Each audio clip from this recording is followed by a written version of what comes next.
Hello, everyone, and welcome to another inspiring episode of our podcast, AI in Action HR Edition. As always, I'm joined here by my magnificent business partner and co host, Magdalena Oraskanin.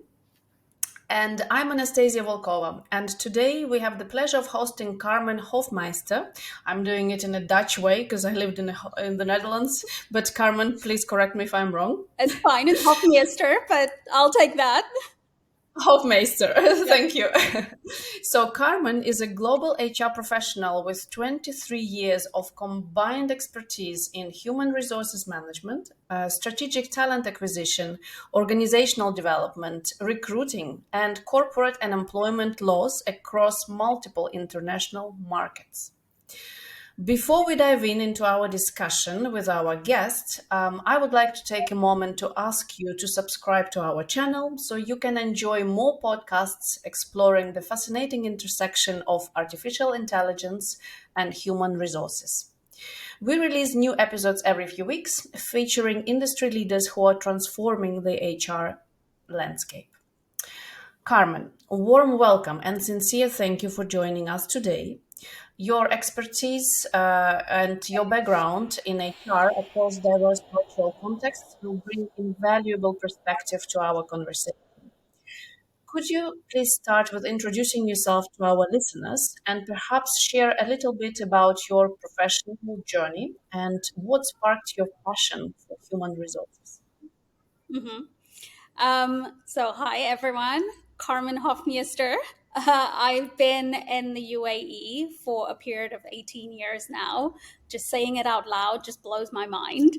But Wow. it's been quite a journey throughout the corporate landscape, having seen Dubai itself transform from what it was in 2006 to where we are today, experiencing the different changes from various different aspects, architectural, corporate landscape. It's just been extremely amazing and an amazing journey.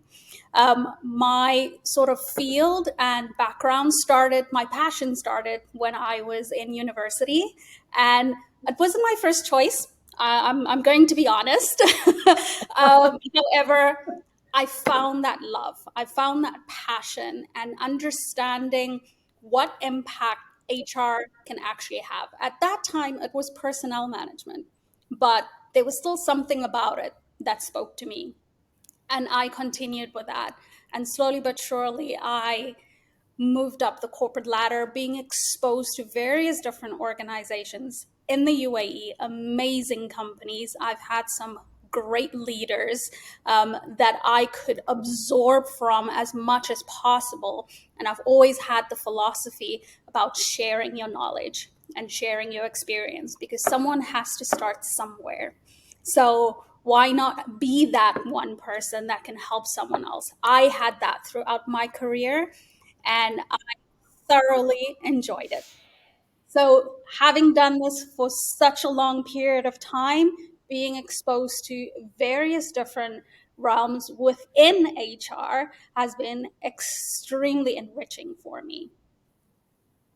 Very interesting. Wow, Thank you so this much for sounds so sharing about this impressive, journey. Carmen. And thank you for this wonderful introduction. And we are always so happy to have all of these diverse people from all around the world being our guests on this show. I mean, just last time we had Ali Al Mutairi from Saudi Arabia, and today we speak to you being based in the UAE. And it's so wonderful. And this also comes back to diversity, right? So today's actual topic is going to be that we want to jump into the intersection of DAI and AI and HR, obviously. But we all know that these initiatives in diversity, equity, and inclusion are a big part of the HR function.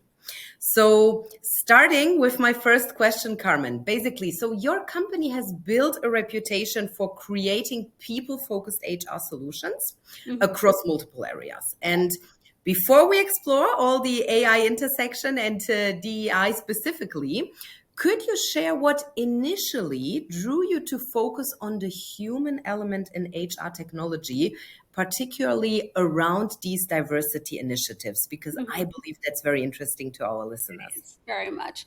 I mean, it's always kind of like a discussion point wherever whichever sort of networking circles that you are in, and it's always evolving, and everyone has their different opinions. And what I would say, HR has always been about the people for a Yes. very, very long time. Technology in HR is more administrative rather than, transformative. I was always drawn to the HR technology only because I saw the potential for it to make workplaces more equitable, but at the same time strategic, particularly in diverse environments like the UAE. There are companies here that's, have a wide variety and mix of nationalities. Sometimes I've seen between 30 and 70 different nationalities within the organization in itself. But diversity alone isn't enough. Yeah. It's just a metric. Without inclusion and without inclusion and equitable opportunities, diversity is just a statistic. Yeah. That's just my view on it. So my focus has always been to ensure that the technology that we use within HR isn't just automating the processes, but it's actively utilized to enhance the fairness and the inclusion. That's wonderful. This is And I such an think that you are amazing point. absolutely right, Carmen, because Yeah. It's an Anastasia? amazing point. Yes, I think we had a little delay being in different countries and on different internets. So yeah, we had a delay. No problem, no problem. Glitch. So I was also saying this is amazing because UAE is a prime example of diversity, as you say. Like many companies host 10 to 30 nationalities, as you mentioned. So diversity in UAE is not the issue as it could be in some other countries. And it's a very fair point where you say that what about inclusion and what about equity? Because a lot of companies, they want to hit the diversity, but they don't go any further because they don't hit that metric. And here you have it. Here you go. Plain a lot of different nationalities. And what's next? Yeah. And so I think the conversation in countries like UAE is slightly different because diversity is there. And it's interesting how you mentioned that diversity, inclusion, and equity is not only about automating the processes, but it has to go beyond that. Could you, and technology can play an increasing important role in it. Can you walk us through what have you done in the past or what have you advised your clients? And how technology can support and be more meaningful when it comes to inclusion and equity outcomes? I mean, AI obviously allows organization to go beyond the surface level of DEI metrics, like demographic representation, and focusing deeper and on more deeper and more meaningful insights. So if you analyze trends, so what I would advise to companies is just analyzing those trends and promotional rates and pay equity and even the workplace sentiment. AI can help you to identify whether all those employees have truly access to equal opportunities. I'll give an example. A DEI dashboard, will highlight the demographics, which is what a lot of companies within the UAE, they have that up there within their HR dashboard. It looks amazing. It looks great. You have between 30 to 57 different nationalities within the organization. Fantastic. But deeper level, beyond that, what AI can assist you with is particularly sort of outlining which demographics have been consistently overlooked. Say, for instance, for leadership roles. Say, for instance, for unbiased recruitment. And it's not just about that tick box. It's not just about compliance. It's about understanding why these disparities actually exist and taking that data-backed action and correcting them.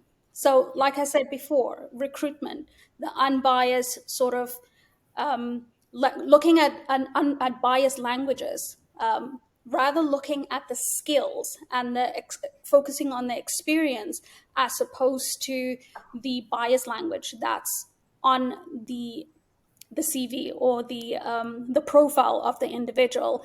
Promotion decisions, looking further into that beyond the diversity, but even more compensation planning. Why do we have those disparities? So looking a little bit deeper. So AI can help you to sort of identify that, but then you also need to look deeper. That's absolutely true. And I'm happy that you are mentioning the bias topic because everyone talks about it and we should be aware of it because obviously it affects people's lives, career decisions. As you say, it affects your compensation, probably. And we also know that AI systems are only as ethical as we are. So basically, the bias, it comes from us. It doesn't come from the system. So this is, sometimes we like to point the finger at the systems and say the systems are all biased, but the data actually comes from our side. It comes from the humans, and what you put in is what you get as an output. So it's very important to be aware of this. And looking at, the whole cultural topic again. So creating an inclusive culture, basically, it often requires understanding subtle workplace dynamics. So how are your AI-powered cultural assessment tools designed to capture those nuances, those nuanced experiences of different employee groups while respecting privacy concerns? Because I think this is the direction where we are moving towards more and more, talking about hyper-personalization, everyone being so individual. What is your take on this? People usually resist when there is a change and they don't understand those change. I say the three pillars, the ethical AI must be built on. Those three pillars are transparency, fairness, and accountability. You need to ensure that that fairness is constantly being audited within the AI models that you are working with, so that the bias and ensuring that they are trained in diverse data sets. But if you're navigating those waters, and you need to have that level of transparency and open and honest communication so that people understand where this is coming from and why these changes, why you would like to apply these changes, so that there is that fair and equitable approaches and how it would benefit them. Once they have that clear picture and understanding, their approach to it would be very, very different, and it makes the whole process more seamless. Absolutely. And talking about this and getting the people on board is another of the most important topics when it comes to this. So we're basically moving in the direction of change management. Can I ask you, Carmen, just of your own experience talking about, the resistance of people and those change management initiatives? Not particularly only in AI, because we in HR, we have led several change management projects and changes that happened in the past. But if you look at one of those out of your experience, what would you say was like the most remarkable moments that you could feel during these during these times of change?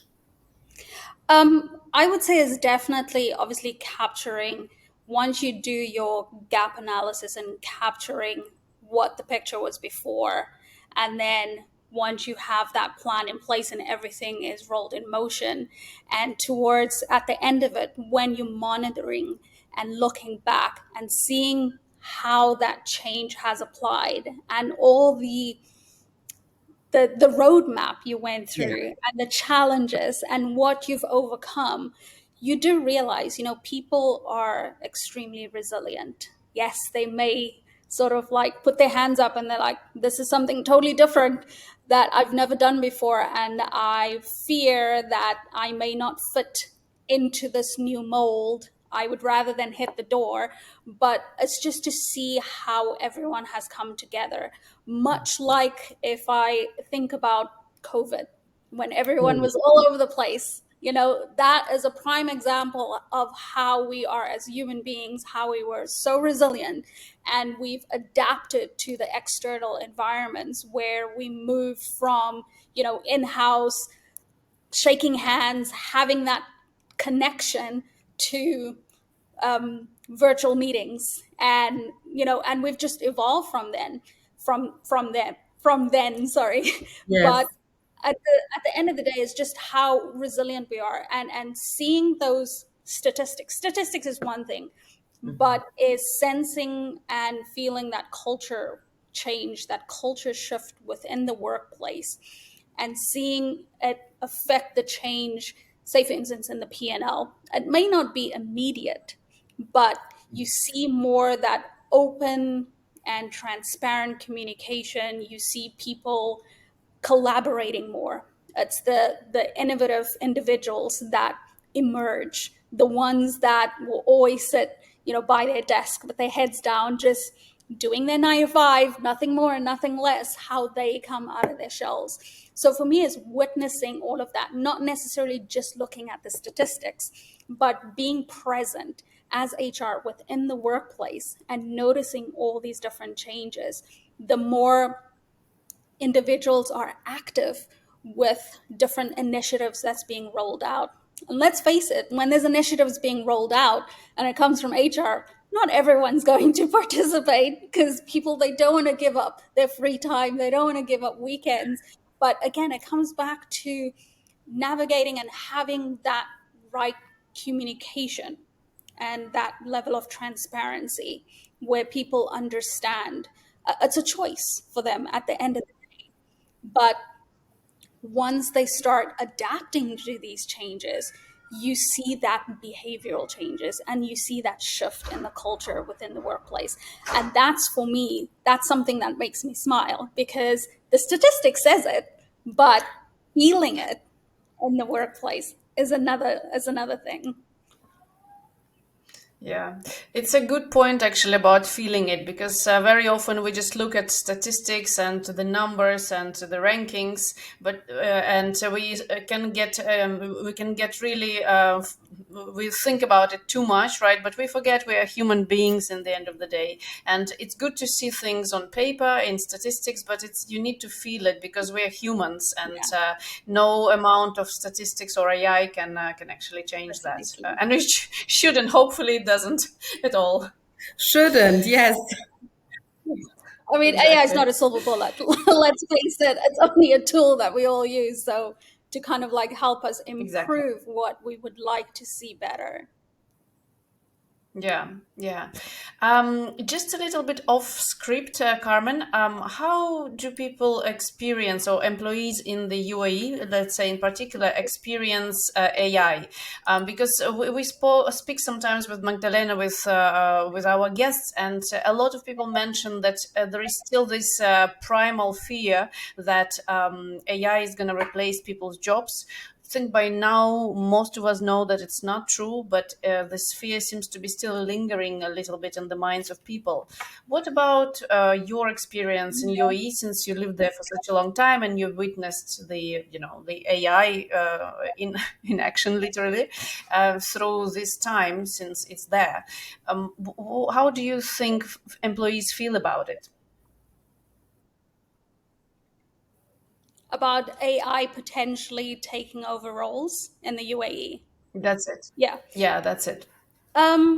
Yes, that's something that lingers, to be very honest with you. But I think it's more, again, it comes back to that fear of the unknown, fear of that change, not fully understanding AI is a tool. Like I said before, it's not a silver bullet. It needs to be continuously monitored, and it needs to be monitored by humans in order for it to be effective. So there may be some elements of someone's role that may be reduced, where AI would be able to streamline it more, but it won't be able to entirely overtake their role. So it still comes back to how the work of AI is being, portrayed, because that's how some people perceive it. But it's they need to have a better understanding to know, yes, ChatGPT, Chatbox, or whatever program you use to sort of ease your workload, it makes it easier, yes. It's not necessarily going to overtake someone's role. Some elements, perhaps, but it still needs that human touch. Yeah, and it's good that we speak about it. We keep on repeating this message on our podcast to reassure people, and sometimes you need to repeat it maybe a lot of times for the message Yeah, to land. Like there is no need to fear of that. Right. Let's move precisely. to ethical. At least I would say not yet. I mean, everything moves so fast. Absolutely. Oh, We have a little bit of delay again. I don't know whose internet is playing up. Perhaps me in the UK. Let's blame the UK. So we'll just I cut would it love off, to no move. worries. But sometimes I start to speak and I don't hear you, and then it just gets, all crossed over. I'm sorry, I go That's back. it.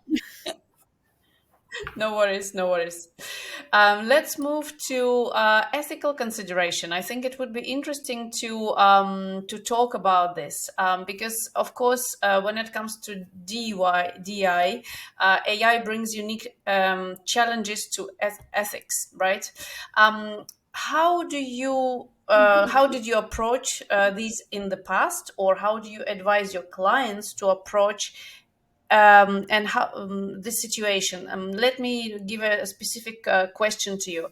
So when building ethical frameworks into AI solutions, how do you think this can be done so it doesn't affect people's careers and sense of belonging? Because we're dealing with extremely sensitive situations Mhm. here, and information that can, as you say, it can affect promotion, it can affect careers, and potentially lives of human beings.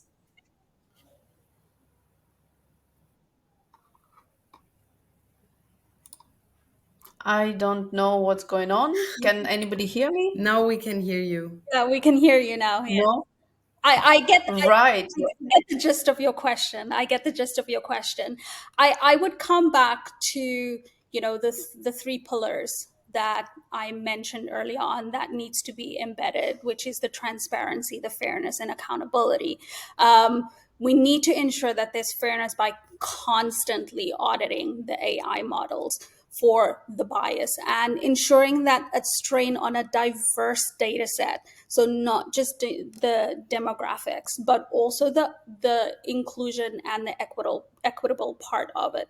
Transparency obviously means that the AI models, it means that its driven decision is explainable. HR teams need to be able to understand why the AI tool made a certain recommendation, because it's going to run by itself, but they need to have that level of understanding. And accountability means that they need to be kept in the loop and they need to ensure that they stay on top of things. Um, the AI model would only assist in the decision making. It won't replace it in any way, shape, or form. Companies need to focus on explainability. The solution don't just provide an outcome; they provide reasoning. An example would be if an AI tool ranks a candidate for a promotion, the HR leader needs to see the skills, the experience, and the performance metrics in order to make a considered decision. They need to prioritize education to employees. It's again coming back to having that communication, transparent communication with the workforce, and having that educational drive for everyone to understand how AI will impact them and the avenues in question and challenges how AI puts things forward before those decisions are made and how it would impact them. Again, making them aware of it so that they have a full understanding. I am so grateful you said that, Carmen, because what I also think where where we have a potential risk is that some HR professionals, HR leaders are moving into certain fields with AI, like, for example, diversity, equity, and inclusion, but they don't have any prior experience with this practice. Yes. And this makes me think sometime, because if you have not been working on any DEI initiatives before AI, how are you supposed to lead this initiative with AI? Yes. So I think it's very important that you understand the workflow behind. As you have just explained, you need to know why the AI made a certain decision. And basically, you as the human need to be the one to approve it. Yes. This is where accountability comes in, because yes, there are some AI tools that are making decisions on their own, but we as humans, we are the ones accountable, and we should always be. We cannot blame a machine for making any type of decisions and just say, okay, we have nothing to do with that. Accountability is a big topic. And that's why I believe, now we talk about DAI, but there are other practices. It goes the same for recruitment. If an HR person has not been working in recruitment, the person should not start to recruit with AI. So first, get the basics and get the understanding of what this practice is about beyond the metrics, as you beautifully said. And then after, we can start to add AI to actually amplify what we want to do. Because if we add AI to the process that we don't understand, we just amplify the chaos. Correct. And we just automate a chaos and get out workflows that we cannot use for anything, basically, especially talking about affecting people's lives and careers. Especially in HR, we need to look at this in a very, very sensitive way and say, okay, we approach this with the best ethical knowledge that we have on our side. Right. Correct. I would like to add on to that. And this region, I know some HR professionals, they do get a lot of pressure from the senior leadership or the CEO to just sort of roll out. Let's just deal with that later. Let's just make sure that it's rolled out and we can tick that box. But you need to do it in an ethical manner, because you're dealing with people. It's about the people. And you need to ensure that you have that level of transparency where they have that understanding as to what it means for them, how it's going to impact them. They are living the values of the organization, but if the organization is not valuing them as a member of the business and just another number, then they would feel that sense of they don't belong there. So it is extremely important to sort of incorporate that, ensure that it's embedded in there, that you have that communication and that transparency with the employees. That's wonderful. And you are so right about it, because the people are the most important asset in our organization. We should really take care of them. And if we don't take care of the people now, about the ethics now, we will then end up cleaning the mess that it has left because we didn't do it on time. And then it's going to be probably too late, not only for the people, but also for the organization. Yes, precisely.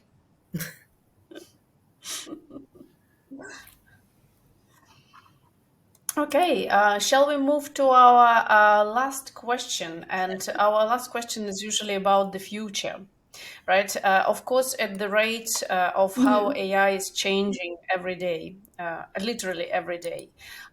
Sometimes we are playing a catch-up games, especially in organizations where before you implement something, it will take time for decision making, and then something else have popped up in the meantime. Having said all that, how do you see AI transforming DEI work in the next few years? I wouldn't even say 5, because it seems to be too far away in our ever-changing world. So perhaps, how do you see AI transforming in the next few years? And what are the things you're excited about? Maybe any sort of programs you have heard of, or any new initiatives you have heard of? I would say that definitely it has the potential to revolutionize DEI in multiple ways. Hyper personalized career development, like AI, will help employees identify career paths and training opportunities tailored to their unique skills and experiences, making upskilling more accessible. Right now, there's some systems that can do a few of those things, but I think that is something that we could look forward to. Real-time bias monitoring when it comes to recruitment. I can see it possibly detecting, bias in decisions, making it as it happens, whether it's hiring, performance reviews, or promotions, allowing for immediate intervention. Accessibility and enhance accessibility. I think AI will continue to make the workplace more inclusive for employees with disabilities. From AI-driven recruitment tools that accommodate neurodiverse candidates to adaptive learning platforms. Now, I've worked in organizations where I've worked with individuals with disabilities, and some of those companies, they really, really embraced and embedded DEI in their culture. And I appreciate, those organizations, and I wish there were more that Yeah. would sort of, embrace that. And I do see that AI would transform DEI and that sort of direction as we move along. It may be in the next 3 years, 5 years, or more than that, but that's what I see. I've attended some networking events where some HR professionals who went in a solo direction, solopreneur, who's actually working on some of these solutions Wow. that would be put out there. And I've I've seen a little bit of snippet of it, and I was just sitting there in awe, and I was like, this is going to be amazing. And it would be able to tackle some of those elements, perhaps not all, but some of those elements that would improve how we work today, and where people feel AI is potentially failing us because it's not being utilized properly. But there's some areas where we'd be able to tighten up a little bit. Got you. Thank you, Thank you Carmen. so much. You're Thank you. welcome. This is very visionary and leads us basically back to the topic how important it actually Yeah. is to train the employees on AI use so that they Yes. actually understand how AI is used. Yeah. Yeah. Thank you so much, Carmen, for joining us today. Really appreciate your time. So we are going to post this podcast shortly. So again, follow us on social media, subscribe to our channel. Carmen, I hope we see you next time for another podcast. And thank you very much for joining us today. Thank Thank you, you. ladies. Thank you so much for having me.